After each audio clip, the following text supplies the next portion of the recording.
Seperti mana yang telah kita tahu bahwa baru-baru ini bekas Perdana Menteri Malaysia Ismail Sabri Yaakob mengumumkan kemungkinan besar ia akan meninggalkan dunia politik. Namun hari ini satu lagi isu yang menggemparkan di mana Ismail Sabri mengesahkan bahawa ia tidak akan mempertahankan jawatan naib Presiden UMNO. Ini bermakna adakah Ismail akan meninggalkan dunia politik buat selama-lamanya. Okey, baiklah, sebelum saya meneruskan isu yang tergempar, mohon kiranya pertimbangkan tolong tekan butang subscribe dan kongsikan video ini. Terima kasih. Lebih kurang 10 menit yang lepas, media ini berkata memandangkan tempoh penamaan calon bagi pemilihan UMNO semakin menghampiri tarikh akhir. Bekas Perdana Menteri Ismail Sabri Yaakob mengesahkan dia tidak akan mempertahankan jawatan naib presiden parti itu. Bagaimanapun, ahli Parlimen Berak tidak mahu mengulas punca mengapa dan keputusan itu dibuat, tetapi berkata dia akan mengeluarkan kenyataan media tidak lama lagi. UMNO sedang mengadakan pemilihan bagi jawatan naib presiden, jawatan majlis tertinggi dan jawatan kuasa bahagian pada 18 Mac ini. Manakala tarikh akhir pencalonan akan ditutup pada hari ini. Parti itu mempunyai 3 jawatan naib presiden. Setakat ini 8 pemimpin parti telah menyerahkan borang pencalonan untuk bertanding, termasuk 2 penyandangnya, Khalid Nordin dan Mazhir Khalid. 6 pemimpin lain yang bertanding untuk jawatan itu ialah Menteri Besar Pahang Wan Rosdi Wan Ismail, Setiausaha Agong BN Zamri Abdul Khadir, bekas Menteri Besar Johor Hasni Mohamad, bekas Menteri Perumahan dan Kerajaan Tempatan Rizal Merican Naina Merican, ahli Parlimen Titiwangsa Johari Gahani, dan Menteri dalam Jabatan Perdana Menteri, Undang-Undang dan Pembaharuan Institusi Azalina Othman Said. Perhimpunan Agong UMNO bulan lepas menerima pakai ketepikan tidak mempertandingkan jawatan presiden dan timbalan presiden parti. Ini salah satu isu yang sangat-sangat menakjubkan buat penyokong-penyokong UMNO, buat penyokong-penyokong Ismail Sabri, di mana Ismail Sabri tidak akan mempertahankan jawatan yang disandangkannya, yaitu naib presiden UMNO.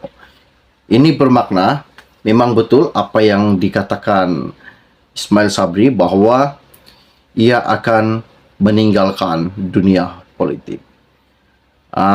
Namun belum ada kes kita dengar, kes berkaitan dengan penyelewengan, pengubahan dan segalanya ketika pentadbiran Ismail Sabri. Ismail Sabri sangat bersih di mata rakyat berbanding dengan menteri-menteri yang lain yang didedahkan Anwar Ibrahim berkaitan dengan projek Jana Wibawa, berkaitan dengan RM600 bilion, berkaitan juga dengan akaun bersatu yang didedahkan Anwar.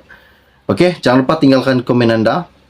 Adakah Ismail ini salah satu bekas menteri yang amat-amat bersih dan bermaruah, tidak melakukan segala hal-hal yang dilarang?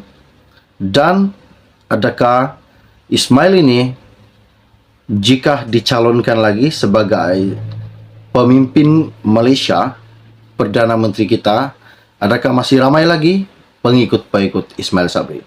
Tinggalkan komen anda. Setakat sekian info ringkas dari saya untuk anda. Kita akan berjumpa lagi. Salam jumpa dan salam kenal. Bye-bye.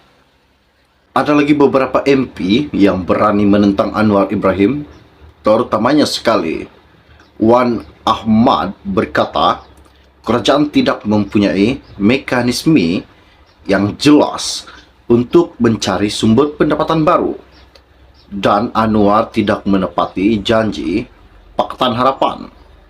Dan salah satu lagi MP ahli parlimen daripada Arau, Syahidan Kasim berkata, ahli parlimen pembangkang sepatutnya mendapat peruntukan yang adil dan sama rata seperti ahli parlimen kerajaan kerana ia merupakan wang rakyat. Ini salah satu isu yang menggemparkan buat seluruh rakyat Malaysia, di mana Syahidan berkata baru-baru ini di dalam Dewan Rakyat mengatakan kepada Anwar bahawa meminta Anwar untuk memberi sama rata berkaitan dengan belanjawan rakyat.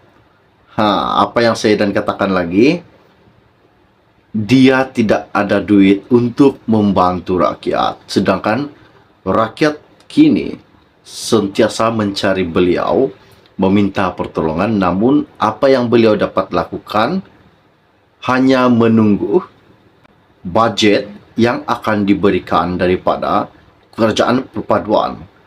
Ini yang saya dan maksudkan. Okey, baiklah, sebelum saya meneruskan isu yang tergempar, mohon kiranya pertimbangkan, tolong tekan butang subscribe dan sharekan video ini.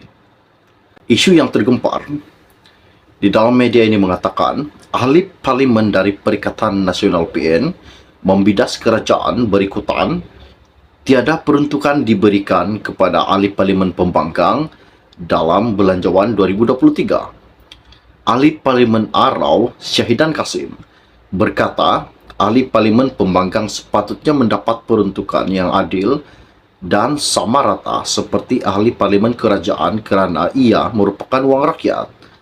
Katanya Syahidan, kami wakil rakyat, kami menang pilihan raya. Kami tak dapat peruntukan, ahli-ahli parlimen daripada kerajaan dapat peruntukan. Kami tidak dapat. Kenapa tidak dapat? Dalam dunia ini tidak kira oposisi, tak kira kerajaan, peruntukan ahli parlimen dibagi sebab ini ialah peruntukan rakyat. Kami bukan minta duit poket, kami minta duit rakyat itu diberi sama rata, katanya Syahidan baru-baru ini. Sebelum ini juga, ahli parlimen Kota Baharu Taqiyuddin Hassan menggesa Anwar Ibrahim mematuhi manifesto Pakatan Harapan yang berikrar memberikan peruntukan sama rata kepada semua ahli